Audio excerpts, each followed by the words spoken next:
The cafeteria of Orbital Station Kepler 9 hummed with the low thrum of recycled air and the clinking of synthetic utensils. It was third meal cycle, what humans called dinner, and Cadet Mara Ellison sat alone at the far corner table, pushing reconstituted protein paste around her tray with the kind of tired resignation that came from 14 consecutive days of double shifts. She was 22 years old, fresh from Earth's orbital academy, the only human assigned to Deck 7. Most of the station's crew treated her with polite curiosity, the way one treats a new and unusual pet, but none had made the leap to actual friendship. She had learned not to expect it. Humans were still new to the Galactic Cooperative. Guests, technically. Tolerated, mostly. She stabbed a cube of nutrient paste. It wobbled. "Please." The voice was so small, so threadbare, that Mara almost missed it beneath the ambient noise. She stopped chewing. "Please. I'm starving." She turned. Crouched beneath the adjacent table, pressed into the shadow between two support struts, was the smallest creature she had ever seen. It looked, at first glance, like a cat, except nothing about it was quite right. The ears were too large, fanning outward like satellite dishes. The eyes, half-lidded with exhaustion, were a deep amber rimmed with silver, vertically slit like a predator but soft with desperation. Its fur, pale lavender streaked with darker violet, was matted and dull. It had 6 limbs, though it was curled so tightly it was hard to count. Its tail, long and prehensile, coiled around its own body like a living blanket. It was looking directly at her. "Please," it whispered again. The word came out in standard galactic, but underneath it ran a harmonic layer that Mara's translator chip rendered as genuine physiological distress, imminent collapse risk. Mara set down her fork. "How long?" she asked. The creature blinked. Its ears flattened slightly, surprise, the translator offered, that she had responded at all. "4 cycles," it rasped. "My travel papers were flagged. I cannot access the dispensary without cooperative credentials.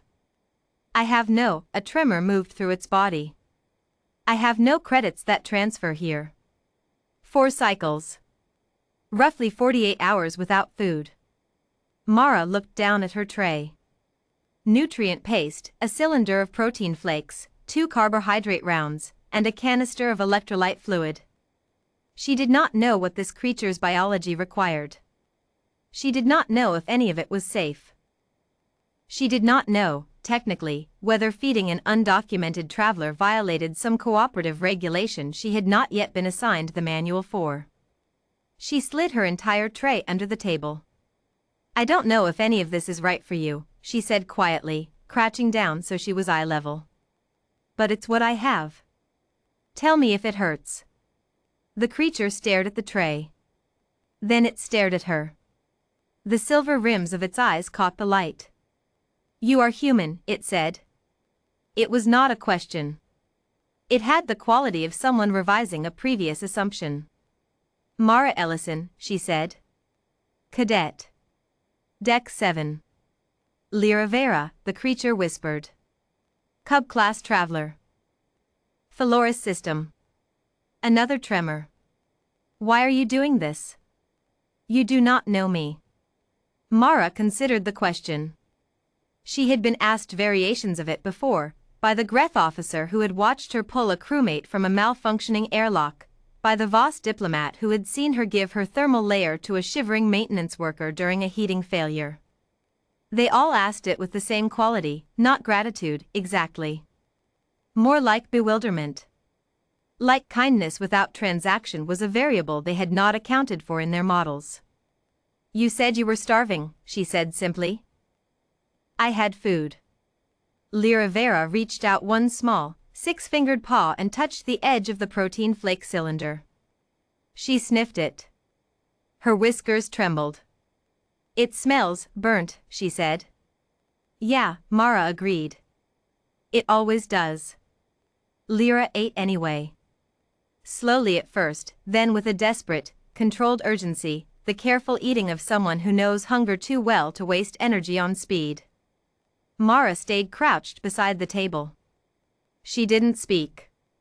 She had learned, over her years in academy, that hungry creatures, of any species, did not need commentary. They needed space and stillness. When Lyra had finished what she could manage, she sat back and tucked her paws beneath her chest. Her color, Mara noticed, had shifted slightly, the lavender brighter, the dark streaks less sharp. Not recovered.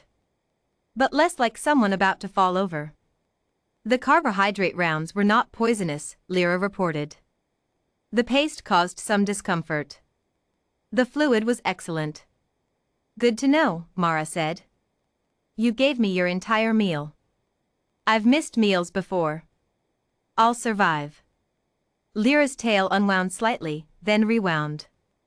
Her amber eyes tracked Mara's face with an intensity that felt almost medical, as though she were running some internal diagnostic and had not yet reached a conclusion. Humans are strange, she said finally. So I've heard. I do not mean it as insult. Lyra paused. In the cooperative, kindness is structured. There are systems. Forms. Credit transfers. Aid allocation protocols that require documentation in triplicate. Her ears rotated slowly. You did not ask for my documentation. You were hungry, Mara said again. As though it were enough. As though it were always enough. Lyra was quiet for a long moment. My people, the Phaloris, we have a word. Velsheri. It means roughly, the warmth that crosses species. We believe it exists, theoretically. But in my 11 cycles of life, I have encountered the concept only in old stories. Her eyes dropped to the empty tray. I had stopped believing. Mara sat down fully on the floor, cross-legged, uncaring of the odd looks the other diners were sending her way. A human, sitting on the floor of a cooperative cafeteria, beside an undocumented Phaloris cub. She was well past the point of worrying about appearances. What happened to your papers? She asked. Lyra explained. It was a bureaucratic catastrophe of almost comedic proportions. A clerical error in the Phaloris border registry had duplicated her travel ID, flagging both entries as potential fraud. The resolution required a physical verification from a Phaloris consular officer. The nearest consular office was 6 station hops away. Without verified credentials, she could not book transit. Without transit, she could not reach the consular office. Without the consular office, she could not clear her credentials. A perfect loop. The cooperative systems had swallowed her entirely and were digesting her slowly. I can help with that, Mara said. Lyra blinked. You are a cadet. I'm a cadet with a human diplomatic liaison contact, which means I technically have provisional access to the cooperative's inter-registry correction protocol. She paused. Earth negotiated hard for that one. We like fixing things. You have the authority to. I have the authority to flag the error and request expedited human sponsor review. Which isn't the same as fixing it, but it puts a human name on the ticket, and apparently cooperative bureaucracy moves faster when a human is watching. She shrugged. We're still kind of a novelty. Lyra stared at her for a very long time. Her tail had fully unwound now, curling loosely instead, a posture the translator rendered as cautious openness. Why, she said softly, do you keep doing this? It wasn't really a question. Mara answered it anyway. Because you needed help, she said. Because I could give it. Because when I was 8 years old and lost in a city I didn't know, a stranger bought me food and walked me home and asked for nothing. I've been paying that forward for 14 years and I haven't run out of reasons to yet. Lyra Vera was very still.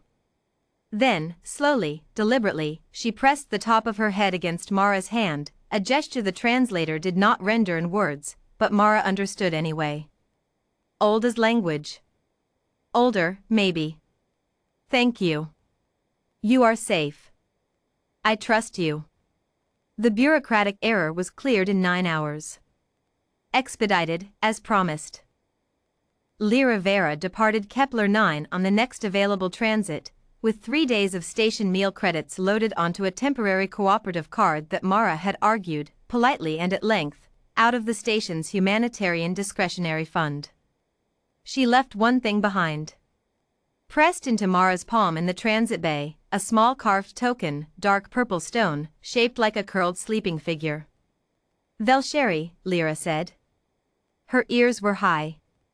Her color, fully bright now. "In my language, you give this only once in a lifetime. To the first person who makes you believe in it again." Mara closed her fingers around it. Long after the transit bay doors sealed, she stood holding it, a human cadet, alone on a station full of aliens, belonging, maybe, a little more than she had before. Somewhere in the cooperative's vast and grinding bureaucratic memory, a flag had been added to Mara Ellison's file. Human, Cadet, Deck 7. Notable for informal interspecies humanitarian actions. Cross-reference, Velsheri Principle, Practical Application. The cooperative had a word for it now. They had borrowed it from the Phaloris.